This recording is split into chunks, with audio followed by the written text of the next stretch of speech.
Welcome, in front of me is a Nubia N1 Lite, and today I'll show you how to format the SD card.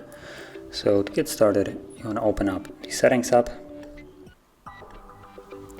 and from here choose storage, so storage and USB right over here, and then tap on your SD card at the bottom. Once it loads, you want to tap on the three dots and go to settings, where you will find the option to format right here. Now when you tap on it, it gives you a message that performing this will remove all the data from it, and if there's anything that you would like to keep, you might want to back it up before, otherwise you will lose it permanently. But if you have already done it or you don't want to keep anything, proceed by tapping erase and format, and the process will begin. It only takes a couple of seconds, and once it's finished, the card is ready to be used once more, as it is right now.